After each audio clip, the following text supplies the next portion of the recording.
안녕하십니까. 감사합니다. 오늘은 연이어서 34강째 제3부 10강, 오늘은 특별히 종말론에 대해서 계속 말씀을 드리겠는데, 이 시간에는 처음에 종말론의 내용에서부터 시작해서 말씀을 드리겠습니다. 과연 이제 우리가 종말론을 이야기할 때 어디서 어디까지 무엇을 두고 우리가 종말론이라고 하고, 종말론에서 어떻게 이 종말론에 대한 내용을 취급하게 될 것인가, 이런 문제입니다.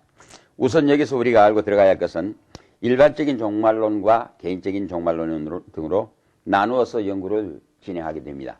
그래야 되면 우리가 일단 종말론 내용을 일반적인 종말론, 그리고 이 개인적인 종말론, 그래서 둘로 나누어 가지고 우리가 연구를 하게 되는데, 첫째에 일반적인 종말론에 대해서 일반 종말론, The General Eschatology입니다. 이 사람에게는, 모든 사람, 누구든지 사람에게는 사람마다 시작이 있습니다. 이 시작이 있다고 하는 이 말은 바로 또 끝이 있다는 말입니다. 그것이 어떻게 되어진 것인가? 이거 참 우리가 생각할 때는 묘한 문제입니다. 내가 이 세상에 태어나서 출생이 있었던, 시작이 있었던 것처럼 내가 죽음에 대한 마지막이 있을 것입니다. 그럼 이것이 어떻게 된 것인가 하는 것을 우리가 알아보는 것입니다. 첫째, 여기에서 하나님의 사역이라는 걸 우리가 알아야 합니다. 아무리 내가 이 세상에 태어났다고 할지라도 내 스스로의 자기 임의로 자기의 운명을 이제 좌우 조간할 수 없는 것입니다. 내가 이 세상에 태어남도 그렇고 살다가 가는 것도 마찬가지입니다. 더더구나 내가 죽은 다음에 문제들 아무것도 우리가 말할 수 없습니다. 그렇기 때문에 우리가 하나님의 사역 안에, 경륜 안에서 우리가 태어나서 죽게 되고 그 이후의 일들이 연결시켜서 종말론의 일반, 우리가 종말론의 범주에다 놓고 연구를 진행하게 되는 것입니다. 그 다음에는 예수 그리스도의 제 이름으로 이것이 이루어질 것이다 하는 것을 우리가 전제로 해야 합니다. 일반 종말론에 있어서 사람마다 끝이 있는데, 우리 사람의 끝이라고 하는 그것이 또 그 위에 이것이 하나님의 사역으로 이루어질 것인데, 이것이 우리가 시간적으로 알 수 있는 것은 분명히 예수 그리스도의 재림을 통해 가지고 이루어질 것이라는 말입니다. 그렇기 때문에 우리가 이 말에 대해서 그렇습니다. 심지어는 자기가 자기의 운명에 대해서도 알지 못합니다. 그러니까 예수님이 하늘로 승천하시기 전에 제자들이 예수님께 나와서 조용히 물어보았습니다. 선생님, 우리 이스라엘 나라의 국권을 회복할 때가 어느 때입니까? 하고 물었습니다. 그 제자들은 이스라엘 나라의 국권이 회복된 것을 말하자면 메시아 왕국의 성취요, 또 이 종말사적 의미에서 보았을 때 하나님의 하나의 통치의 방식으로 생각해서 이스라엘 나라가 국권을 회복해서 영원한 이제 하나님 지배의 왕국으로 지상의 낙원을 이루게 될 것이라는 이런 단조한 생각을 가지고 물었던 것입니다. 그럴 때 예수님께서 뭐라고 말씀하시니, 이거는 너희 알 바 아니요, 때와 기한은 하나님께서 자기 권한에 두셨으니 이랬습니다. 자기 권한에 두셨으니, 바로 여기서 time and occasion입니다. 때, 시기, 언제 되어질 그것들은 전체적인 역사적인 문제에 있어서 마찬가지고 우리 사람 개인에게 있어도 그렇습니다. 내가 낳고 싶어서 남이 아니고, 내가 언제 죽을 날짜를 정해놓고 죽는 것도 아니고, 그 다음에 내가 되어질 모든 문제들을 모릅니다. 우주적인 것이나 이제 모든 세계 사물이나 마찬가지로 우리 개인도 이렇게 되어 있습니다. 그래서 이것이 철저히 하나님의 사역의 경륜 안에 들어있는 것이로되, 우리가 알 수 있는 것은 예수님이 재림하심으로 인해 가지고 이 역사가 시작되고 현실로 나타나는 것을 알 수 있게 한다 이 말씀입니다. 그래서 여기서 우리가 예수님의 재림 있으면은 재림과 함께 무슨 일이 일어날 것이냐 하는 문제가, 첫째, 우리 사람들이, 죽어 있는 사람들은 부활하게 됩니다. 죽음에서 다시 살아나게 되죠. 그리고 살아서 우리가 하나님 앞에 선택함을 받은 하나님의 자녀들은 그 자리에서 변화, 호련히 변화야, 익스체인지, 변화된다 그랬습니다. 어떻게 변화되고 어떻게 부활하느냐? 죽음에서 살아난 몸이나 살아서 있다가 변화한 모습이나, 결론은 예수 그리스도의 부활의 영체처럼 우리들도 거룩한 영체로 바꿔진다는 말입니다. 거룩한 영체로 바꿔진다는 이 말은 뭐냐? 어떤 죄의 지배의 권세하에 제한을 받지 않고 예수 그리스도처럼 자유로운 신령한 거룩한 몸이 되어서 완전한 자유의 영체로 바꿔진다 하는 이것들이 역사적으로 이루어진다는 말입니다. 그러므로 우리 사람만이 아니라 예수 그리스도의 재림 때는 반드시 세상에도 종속적인 다른 변화가 따라올 것이라는 걸 전제로 해서, 그래 우리가 예수 그리스도의 재림으로 이루어질 것이라는 걸 우리가 전제로 합니다. 그 다음에는 하나님의 심판과 그 이후에 되어질 메시아 왕국, 곧 천당과 지옥이라는 역사적인 사건이 전개될 것이다. 이렇게 우리가 일반 종말론에서 우리가 이 종말론의 내용을 설명해서 들 수가 있습니다. 그 다음에 두 번째는 개인적인 종말론입니다. 그러면 일반적인 종말론이 이렇게 됐다고 하면 소위 individual eschatology입니다. 이 개인적인 종말론은 어떻게 된 것이냐. 개인의 죽음과 사후에 되어질 일들에 대해서 구체적으로 우리들은 설명해야 합니다. 세상에서 이 하늘 아래 많은 서책들이 있습니다만은 우리 내세 문제에 대해서 우리 개인의 문제나 내세의 전체적인 문제나 우리 성경 이외에는 구체적으로 정확하게 말씀해 놓은 데가 없습니다. 그런 거로 우리는 성경을 통해서 알 수 있는 그대로 천지 만물을 창조하시고 우리 인간들을 창조하신 하나님께서는 우리가 생존해서 이 세상에 살아있는 동안만이 아니고 사후 세계까지도 하나님께서 우리들에게 이제 특별히 관계를 가지시고 우리들에게 하나님의 그 섭리를 베푸시는데 어떻거니냐. 구원받은 사람은 하나님의 영원한 영광의 천당에, 그 다음에 이 살아있는 동안에 하나님 앞에 범죄하고 끝까지 회개치 않고 죄 아래 떨어진 사람은 심판 이후의 형벌, 즉 영원히 꺼지지 않는 그 유황불목, 바로 지옥이 떨어진다 하는 이 사건입니다. 이러한 것들이 개인적으로 다 이제 누구든지 받아들여야 할 둘 중에 하나라는 말입니다. 저는 여기서 잠깐 강의 이외에 여러분에게 이런 얘기를 하겠습니다. 무슨 말이에요? 우리 한국 사람들 그런 말 잘 씁니다. 믿가봐야 본전이라 맞습니다. 저는 여러분에게 최소치의 말로서 이런 얘기 하겠습니다. 여러분, 천당이 반드시 있지만은 꼭 의심되신 분이 계신다고 하면 믿가봐야 본전입니다. 있으면 천당에 가고 없으면 안 갈 것입니다. 그러나 우리가 분명하고 정확한 것은 천당 지옥을 믿지 못한다 할지라도 우리 사람은 본능적으로 내세를 희구하게 되고 내세가 있음과 동시에 우리 사람의 영혼은 불멸이라는 걸 알 수가 있습니다. 그리고 자연히 우리 사람들은 본능적으로 본성적으로 선을 추구하고 의리를 행하고 좋은 일을 해야 한다는 것은 우리가 의식적으로 상식적으로 알고 있는 문제입니다. 이거는 분명히 바로 우리 사람의 미래의 내세와 연결되는 그 의식의 관념이라고 우리 이렇게 생각하고 들어가야 합니다. 그 다음에는 이제 육체의 죽음과 영혼의 불멸이라고 하는 이 문제입니다. 그리고 우리 사람이 죽은 다음에 또 하나님의 심판이 있기 전까지 어떻게 될 것이 하는 이 문제까지가 우리가 이제 개인 종말론에서 취급해야 할 문제입니다. 그런데 분명하고 정확한 거 이거 한 가지 우리 알아야 합니다.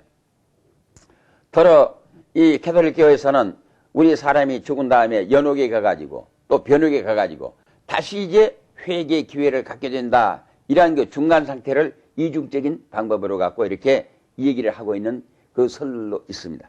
그러나 분명하고 정확한 것은 누누이 제가 여러분에게 말씀드린 대로 우리 사람이 이 세상에 있을 때에만 신앙의 행위가 가능합니다.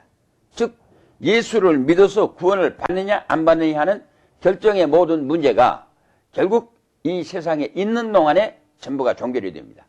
그래가지고 이 육체와 영혼이 떠나서 이제 우리가 사후에는 이 세상에서 구원을 받은 사람들은 그 다음부터는 하나님의 위로의 품 안으로 들어가게 옮겨가게 되어 있습니다. 그렇기 때문에 중간 상태 같은 거는 우리의 공로가 아니기 때문에 논할 필요가 없습니다. 우리의 공로가 아니기 때문에 전혀 논할 이유도 없고 필요도 없고 또 되지도 않고 성경은 우리에게 중간 상태를 이야기해 주지 않습니다. 그리고 우리가 말하는 중간 상태라고 하는 것은 죽은 다음에 하나님의 품 안에 간 우리 영혼들이 하나님이 대심판해 갖고 확정적인 완전 결론의 천당과 지옥으로 갈라내 세웠을 때에 어떻게 될 때야 그 대기 상태에 있을 때까지만을 우리들은 이제 중간 상태로 얘기를 해야 하겠고 분명한 것은 그때 가가지고도 우리가 다시 이제 믿는다거나 어떤 고통을 통해 가지고 고에서 해탈해서 벗어나 가지고 거기 가서도 이제 구원의 새로운 길을 찾을 수 있는 기회가 있다. 이러한 논리는 맞지 않습니다. 왜냐? 우리 육체가 영혼이 합해 갖고 이제 동생에서 공생에서 함께 있는 그 기간은 이 세상에 살아있을 때뿐입니다. 그런 다음에 죽은 다음에는 육과 영혼이 완전히 따로 나누어서 갈려가 버립니다. 그렇기 때문에 육체와 영혼이 함께 몸으로 육체 안에서 움직일 이때가 유일의 기회요, 또 이제 최선의 기회요, 마지막의 기회요, 단 한 번의 기회라는 말입니다. 이런 의미에서 우리는 천하를 주고도 바꿀 수 없는 모든 사람들의 영혼이 먼저 구원을 받아야 한다는 절대적인 이 교리입니다. 분명히 우리가 예수를 믿고 하나님 나라 천당에 갈 준비를 우리가 이 세상에 몸담고 있는 동안에 반드시 우리가 해 놓아야 한다 하는 이 말입니다. 그렇기 때문에 이 세상에서 구원을 받았다 하는 것은 미래에 심판 이후에 구원의 완성이 확정될 때까지 하나님 품 안에 가서 머무는 기간이 우리는 중간 상태로 이해하면 되고, 다른 중간 상태라는 얘기는 안 하는 걸 좋은 것으로 믿습니다. 그 다음에 육체의 죽음에 대한 것을 얘기를 해야겠습니다. 우리가 이 피지컬 데드, 소위 우리가 생리적으로 이 인체 생리를 봤을 때 이 서구 사회에서는 사람에 대한 죽음을 세 가지로 논합니다. 하나는 리버 데드, 그래서 간사. 하나는 브레인 데드, 해서 뇌사. 그 다음에 10은 헐 데드, 그래서 심사. 간이 죽어도 죽은 것이고, 이 뇌가 죽어도 죽는 것이고, 그거는 식물 인간의 경우 있지 않습니까? 그 다음에 심장이 멎어지게 되면 완전히 이제 죽는 거 아니겠습니까?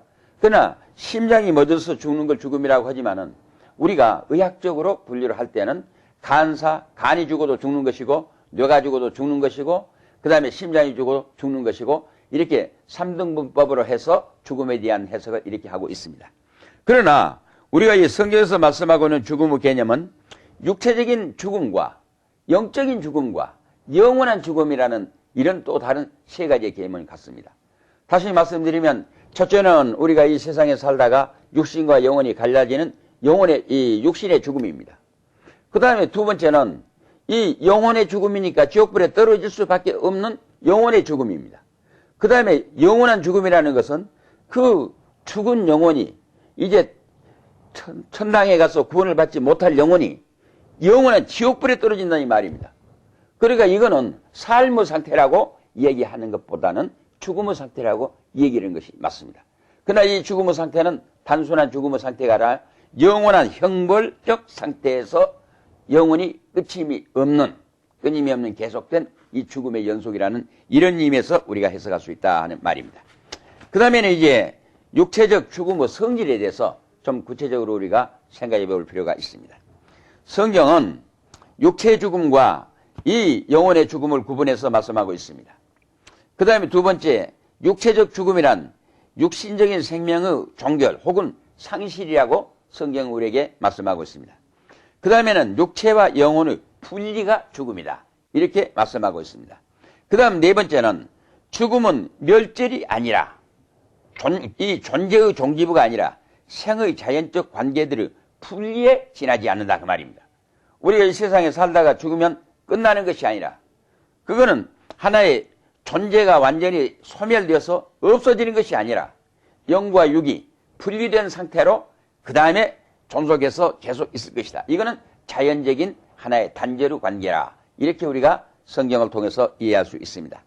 그 다음에는 죽음이란 존재의 중지가 아니라 생명과 자연에 관한 이 단절이라고 5번 이제 드렸고, 6번째는 생과 죽음.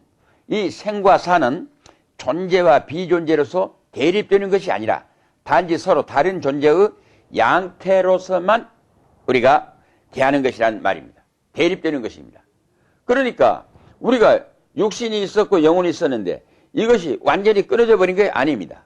완전히 끊어져 버린 것이 아니라 이 끊어버린 상태가 양립의 대립적 상태로 그대로 존재가 계속합니다. 그러면 지금 우리의 영과 육이 이렇게 있다가 죽으면은 영과 육이 나눠집니다. 나눠지면은 육신은 자연히 흙으로 돌아갑니다. 그리고 영혼은 하나님께로 올라갑니다. 그러면 그것이 지금 볼 때는 완전한 분리인 것 같습니다. 그렇지만은 완전한 분리는 있을 수가 없습니다. 다만 대립적 관계로 존재하고 있다가 예수님이 다시 오실 때에 우리들은 영광스러운 부활의 형체로 바꿔 태어납니다. 우리가 입었던 이 육체가 다시 영혼과 만나가지고 다만 죄된 그 죄성이 없는 거룩한 그리스도의 부활의 형체와 같은 형체로 바꿔질 뿐이지 그 존재 자체가 없었다가 새로 생긴 것이 아니라는 것을 우리는 알 수 있는 말입니다. 그러면 이와 같이 육체적 죽음의 성질에 대해서 6가지로 우리가 이제 이해할 수가 있는데, 그러면 죄와 죽음의 관계에 대해서 우리가 알아야 합니다. 죽음과 죄라고 하는 것은 절대적인 뗄래야 뗄 수 없는 불가분리적인 이 관계를 가지고 있습니다. 소위 펠라기오스파와 이 소시에난파에서는 사람은 처음부터 가사적인 존재로 지으심을 받았기 때문에 사멸의 법칙에 종속되는 운명이라고 이렇게 이야기를 해버립니다. 그러니까 우리 사람이 처음부터서 죽기 위해서 죽을 수밖에 없는 존재로 태어났다, 이렇게 이야기를 합니다. 그러나 이건 잘못된 말입니다. 왜 그런가 하게 되면은 성경은 창세기 2장 10절에 이렇게 말씀하고 있습니다. 네가 이 선악을 알게 하는 나무의 열매를 먹지 말라. 먹는 날에는 먹자마자 네가 죽으리라, 그 말입니다. 바로 이 말씀은 처음에 붙어서 죽을 수 있는 가사적인 존재로 지으심을 받은 것이 아니라 먹지 않는 날에는 영원히 살 것이라는 영생을 전제로 한 말씀이었습니다. 그렇기 때문에 우리 사람이 이 선악을 알게 한, 즉 하나님의 계명을 순종하고 우리가 불순종으로 어기지 않았더라면 하나님의 처음 지으심을 받은 영원한 생명력의 사람은 죽지 않았을 것이라는, 그렇기 때문에 여기 펠라기오스나 소시에난파에 대한 이 주장을 우리는 반대하고 있습니다. 바로 이것이 성경의 바른 진리의 교훈입니다. 그 다음에 성경은 죽음에 대해서 이는 죄로 인한 하나님의 진노의 표현이라고 이제 우리가 성경을 말씀하고 있습니다. 즉 하나님의 정죄, 하나님의 저주, 하나님의 심판, 바로 이것이 죽음이라는 것입니다. 우리 사람이 범죄하기 이전에는 하나님이 지어놓고 이제 모든 만물을 주관하고 다스리라는 만물의 영장으로서의 특권을 주셨습니다. 그래가지고 모든 작업을 마쳤을 때 보니까 창세기 1장 31절에 가면 모든 지으신 것을 보시니 심히 좋았더라 그랬습니다. 예? 아주 very pleased입니다. 얼마나 좋았냐? 심히 좋았더라 이 말입니다. 심히 좋았기 때문에 이 심히 좋았다는 것은 하나님의 진노라든가 하나님의 정죄라든가 하나님의 심판 같은 것이 없었습니다. 그러는데 죄값으로 인해 가지고 하나님의 분노, 하나님의 정죄, 하나님의 심판이 종속적으로 개입해서 따라오게 됐다는 것을 우리의 성경 진리를 통해서 알 수 있습니다. 그렇기 때문에 우리가 이 죄의 몸에서 벗어나야 한다. 그래서 정확하게 성경은 로마서 6장 32절에 이렇게 말씀하고 23절에 이렇게 말씀하고 있습니다. 죄의 값은 사망이라는 말씀입니다. 죄의 값은 사망이요, 그리스도 예수 안에서 우리에게 주신 하나님의 은혜는 영생과 구원이라고 말씀하고 있습니다. 결국 죄와 이 죽음이라는 관계가 어떤 관계를 가져왔느냐? 결국 우리 사람을 영원한 파멸, 사멸로 우리를 몰아넣게 만들었다. 뭐가? 죄가 그 말입니다. 우리가 이 세상에 살 때 죄를 두려워하고 경계하고 무수하고 멀리하고 죄를 지었으면 회개해야 한다는 이유가 이 사망의 원인 제공이 되는 이 죄에 대해서 떠나야 한다는 말입니다. 죄에서 벗어나야 한다는 말입니다. 그렇기 때문에 우리는 철저히 죄를 하나님 앞에서 회개하고 새 사람의 길을 걸어야 한다는 걸 요구합니다. 그 다음에 그러면 신자들의 죽음의 정의에 대해서 말씀을 드려야겠습니다. 우리 그러면은 예수 믿지 않는 사람도 죽고 예수 믿는 사람도 죽습니다. 그러면 예수 믿지 않는 사람의 죽음에 대해서는 일반적인 의미에서 우리가 이미 논하기 전에도 알지만은 예수 믿는 신자들의 죽은 후에 이 죽음에 대한 문제를 어떻게 해야 할 것이냐, 이 말이. 거기에 첫째는 죽음 자체가 죄의 값이라고 우리는 정의해야 합니다. 이제 우리가 신자냐 불신자나 죽습니다. 그러면 우리 신자들도 다 죽기 때문에 왜 죽음이 우리에게 이르게 되느냐? 죄값으로 이 죽음이 우리에게 개입해서 오게 됐다 그 말입니다. 그런 걸 우리는 죄에 가서 이미 원죄가 있고 번죄가 있다는 걸 얘기했습니다. 원죄와 번죄라고 하는 것은 완전한 구속에 이르기 전까지는 죄의 상태 아래 들어갈 수밖에 없습니다. 가사적인 존재로서 죽을 수밖에 없는 존재로 그 죄에 대한 것을 우리가 칠 수밖에 없습니다. 그렇기 때문에 여기서 우리가 종말론을 이야기하고 그 죽음의 상태에서 그 다음에 되어질 일들을 우리가 종말론에서 다루어진다. 그래 첫째는 죽음 자체가 죄의 값이라는 거 우리가 먼저 인정하고 들어가야 합니다. 그 다음에 두 번째는 성도의 죽음은 하나님께서 자기 백성들의 완전 성화를 위해서 정해 주셨다 이 말입니다. 죄 아래 있는 몸들은 반드시 죽어야 합니다. 우리에게 죽음이 없으면 완전 성화가 있을 수 없습니다. 그렇기 때문에 우리 성도들이 죽음으로써 우리가 이제 죽음으로써 완전 성화에 이를 수 있도록 하나님께서는 우리에게 정해 주셨다 그 말입니다. 그런 거로 내가 예수를 믿고 또 이제 내가 믿는 사람이 죽음을 항상 부정하지 않습니다. 죽음을 두려워하지도 않습니다. 언제든지 죽을 수 있다. 죽을 수 있는데 이 죽음이라는 것이 하나님 나라에 가서 내가 안식할 것을 전제로 합니다. 그 다음에는 내가 하나님 나라에 가서 하나님이 기뻐하시는 완전한 거룩한 성체로 그래서 우리가 완성, 소위 성화의 완성을 이룰 것을 기대하고 있게 되는 것입니다. 그렇기 때문에 바로 이 불신자의 죽음은 절망이지만은 신자들의 죽음은 희망이요 오히려 영원한 행복을 향해 가는 한 과정이라는 것을 우리가 알고 들어가면 되겠습니다. 그 다음에는 성도의 죽음은 그리스도의 죽음의 경험에 참여하는 영적 위로가 된다는 말입니다. 다시 말씀드리면 예수 그리스도는 제2위 하나님이십니다. 제2위 하나님께서 이 세상에 오시어서 나를 위해서 죽으셨습니다. 그러므로 죄인이 나를 위해서 죽으신 그 예수 그리스도 그 죽음을 나도 죽어서 경험한다는 말입니다. 내가 죽음을 경험한다는 말은 예수 그리스도가 다시 살아시 부활도 또한 경험할 것이라는 말입니다. 이 죽음을 경험하고 부활을 경험한다는 것은 부활하신 후에 예수 그리스도의 거룩한 영체처럼 나도 거룩한 영체로 될 것이라는 말입니다. 그런 걸 우리 성도들에게는 죽음 자체가 완전히 절망이나 비관이 아닙니다. 오히려 하나님에게서 요구하시는 완전으로 가는 이 완성으로 가는 한 과정이라는 것을 우리가 알고 죽음을 우리는 항상 두려워하지 말고 하나님 앞에 믿음으로 준비를 해야 한다는 걸 알 수가 있습니다. 그 다음에 네 번째는 우리가 요관상으로는 패배 같으나 죽음을 통하여 온전하게 되는 의인의 영이 된다 하는 승리적인 의미를 갖습니다. 우리 성경은 예수 믿는 신자들이 죽음으로 인해 갖고 패배 같습니다.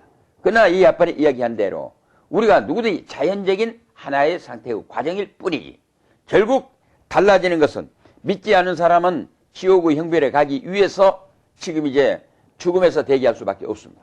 그러나 믿는 자들에게는 하나님의 영광이 이르는 하나님의 위로와 축복 속에 그러니까 성경은 분명히 말씀했습니다.